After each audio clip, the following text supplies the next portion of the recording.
everyone. Today we are going to tackle about the test concerning means and proportions. So now we have Ms. Aklan to tackle about the test of single mean for large sample. Example number 1. Example number 1. First step is getting given. Population mean is 15 minutes. Population standard deviation is 8 minutes. Total number of sample, 49 trials. Sample mean, 18 minutes. Step 1, null hypothesis. Population mean equal 15 minutes. Alternative hypothesis. Population mean is not equal 15 minutes. Step 1 is determine hypothesis. Meaning, null hypothesis average time is 15 minutes or population mean is 15 minutes. Alternative hypothesis is average time is not 15 minutes. It is difference lower and higher. Step 2. Step 2, getting formula. C value, sample mean, population mean, over then standard deviation divided square root total number of sample, then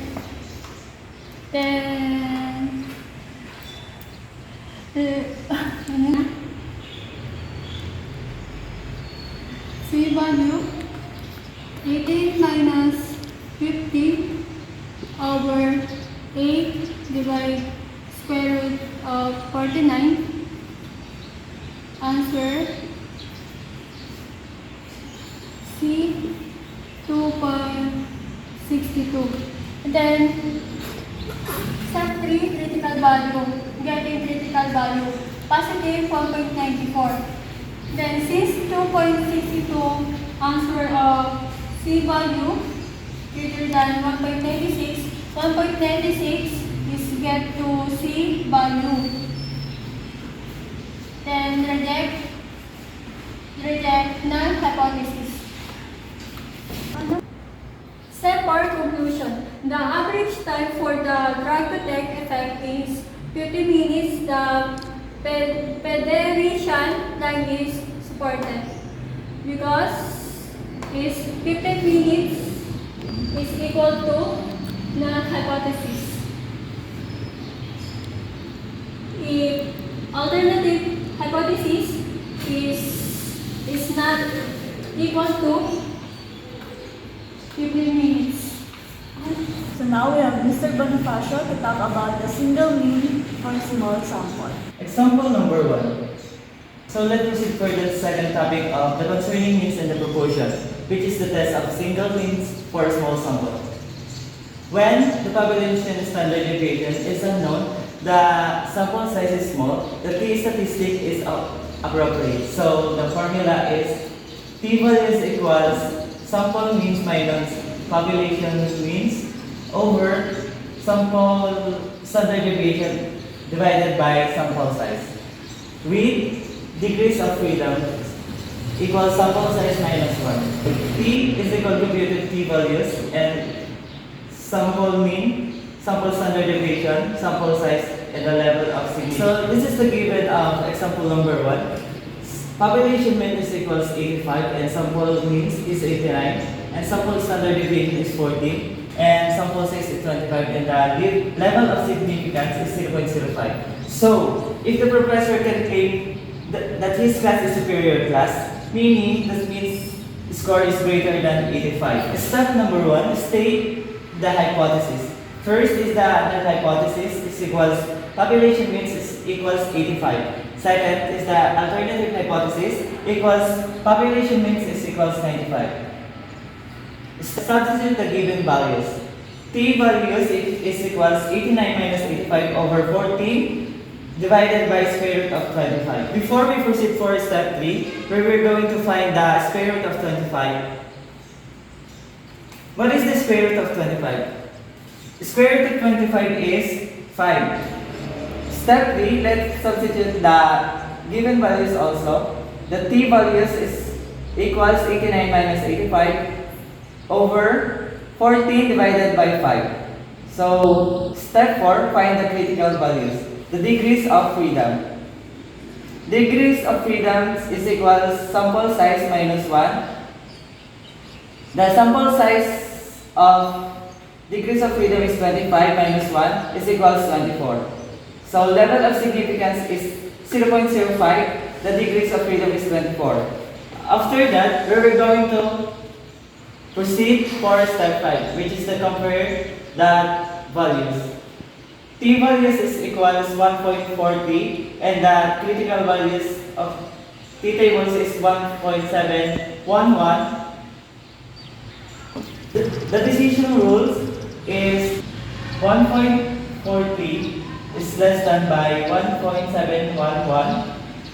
So, we do not reject the null hypothesis. This is the normal curve of comparison of T values and critical values. We have no significant reason to say that professor is justified in assuming that his classical is a superior class. So now we will tackle the test of means for two independent samples. This is statistical test is used to determine if there is a significant differences between the means of two independent groups. For examples, student with participation and without participation in foundation day. In our examples, the director of physical education wanted to know if the male students who participate during the foundation day are taller than those students who did not participate in foundation day. For those students with participation, the mean height is 70.3 inches and the standard deviation is 2.21 and the sample size is 37. And for the student without participation in foundation day, the mean height is 69.1 inches, the standard deviation is equal to 2.91, the sample size is equal to 32. 1. Formulating the hypothesis. The null hypothesis states that there is no difference between the mean height of the two groups, while the alternative hypothesis states that students with participation are taller than students without participation. Step 2. Identifying the level of significance. In this problem, the level of significance is 0.05. Choosing test statistic. Since the sample sizes are large and the standard deviation are given, we use the z-test formula for two independent samples. And this is the formula. This is how we rate the formula for z-test. Z is equal to difference of two sample means divided by the square root of the variance over the sample size of what two groups. Now, we substitute the values. Z is equal to 70.3 minus 69.1 over the square root of 2.21 squared over 37 plus 2.91 squared over 32. First, we subtract the numerator. 70.3 minus 69.1 is equal to 1.2 over the square root of 4.8841 over 37 plus 48861 over 32. Next, we will divide the squared standard deviation to the sample size. And the answer is 0.1320 plus 0.2646. We will square root the denominator, and the answer is 0.6297. And Finally, we will divide it to numerator. 1.2 divided 0.16297 is equal to 1.91. 1.91 is the computed value, Z value. Step 4, making decision. At the level of significance 0.05, the critical value is 1.645. Since 1.91 is greater than 1.645, we reject the null hypothesis. Then step 5, the conclusion. There is significant evidence that male students who participate in the foundation day are taller than those students who did not participate in foundation day. So now our topic is test of two mean for dependent samples. Dependent samples occur when the two sets of data you are comparing come from the same subject or match pairs. So the formula for calculating standardized test statistic T is equal to D bar divided by S sub D over square root of N with degrees of freedom is equal to N minus 1. Example, Mr. Jerupin and Barahakman administered the researcher male test to measure the mathematical ability of male grade 6 pupils on some solid figures. They randomly took 10 male pupils of MSU TCTO Laboratory Elementary School. So the objective of this problem was to determine if there is the significant difference in mathematical ability of male grade 6 pupil when it comes to two specific solid figures, the cube and cylinder. Step 1, establishing the rejection region. Before we perform the calculation, we must first establish our rejection region. Degrees of freedom calculated as N minus 1. So since we have 10 students, 10 minus 1 is equal to 9.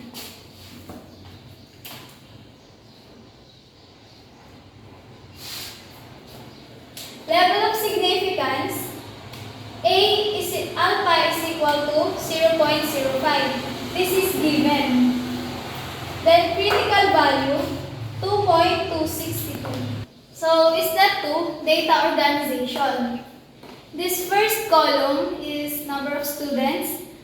Second column is the cube. This is the pre-test of students. And third column is the post-test. This is a cylinder. Then fourth column is D. So before we get this, we need to subtract cube and cylinder. So 9 minus 5 is equal to 4. 7 minus 6 is equal to 2. 6 minus 8 is equal to negative 2. And 6 minus 6 is equal to 0. 4 minus 5, negative 1. 3 minus 6, negative 3. And 5 minus 5, 0. 4 minus 7 is negative 3. 5 minus 3 is equal to 2. And 8 minus 5 is equal to 3. So this is the D. Then next is fifth column, B squared. So we multiply themselves. 4 times 4 is equal to 16. 2 times 2 is equal to 1. 2 times negative 2 times negative 2 is equal to 4. 0 times 0, 0. Negative 1 times negative 1, 1. Negative 3 times negative 3 is positive 9. 0 times 0, 0. 3 times 3, 9. 2 times 2, 4. 3 times 3, 9. So this is the fifth column. Step 3, calculating standard deviation.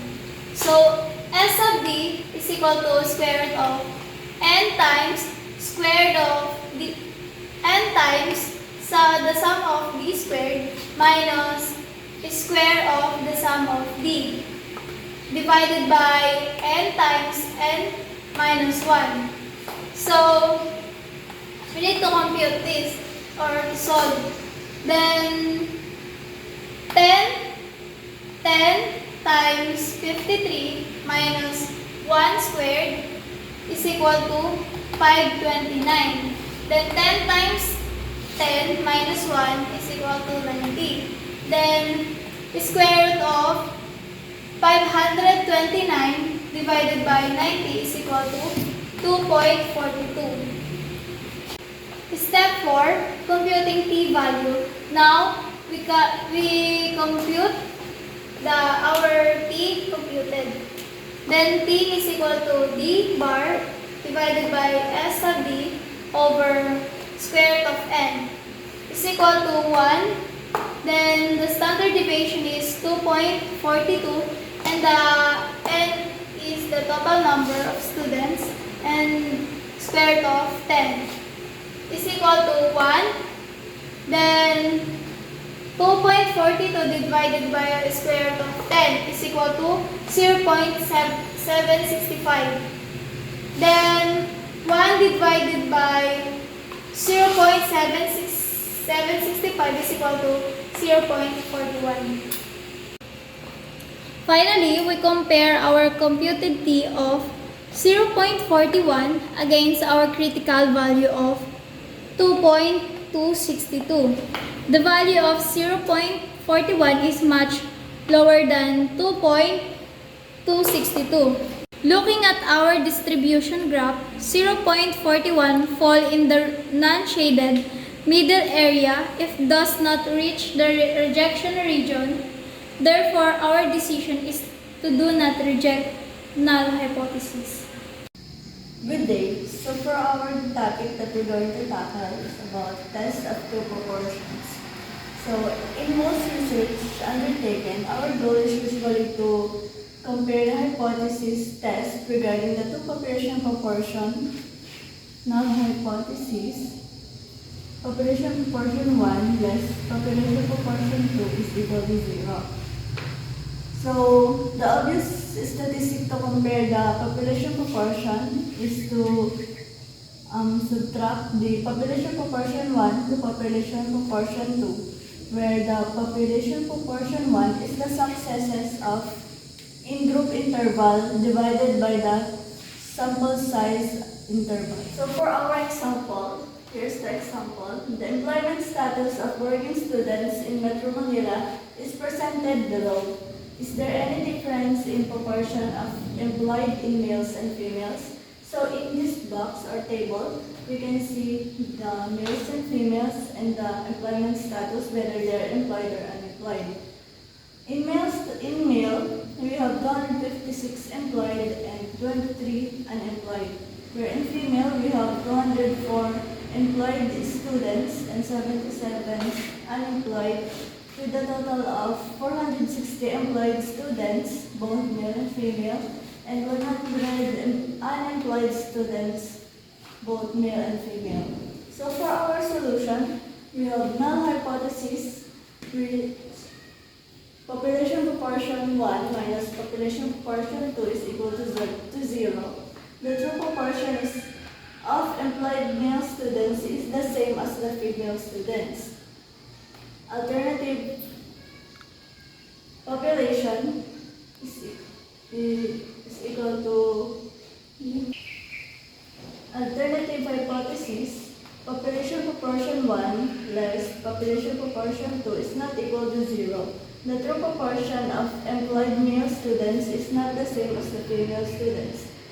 So level of significance was 0.05, and the formula that we're going to use is the sample size is equal to population proportion 1 less population proportion 2 over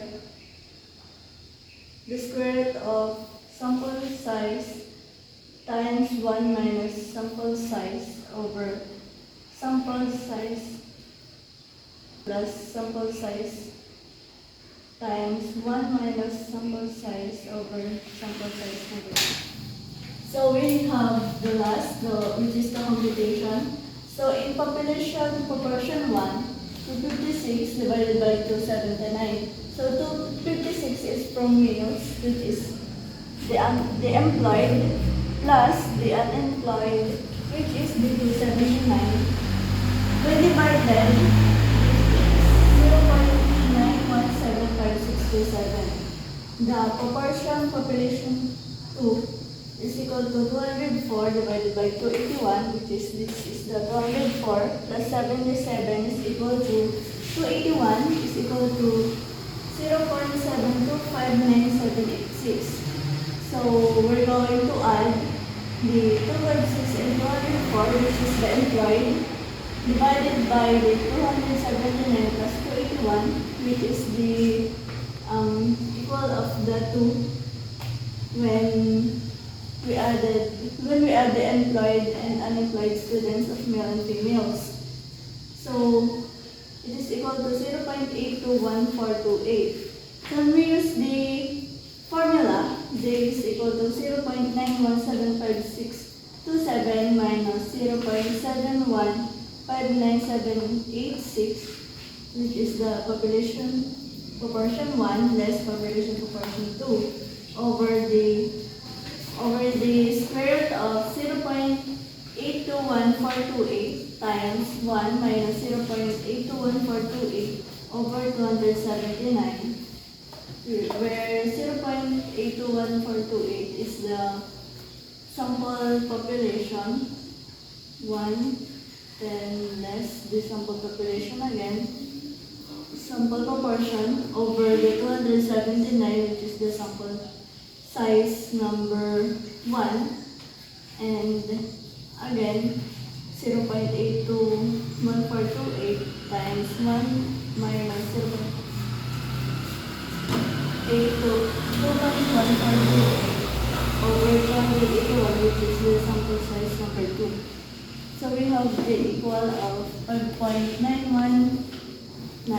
So the statistical decision is reject or null hypothesis. So the interpretation is, we conclude that the proportion of employed students among males is not equal to those among females. It is significantly higher.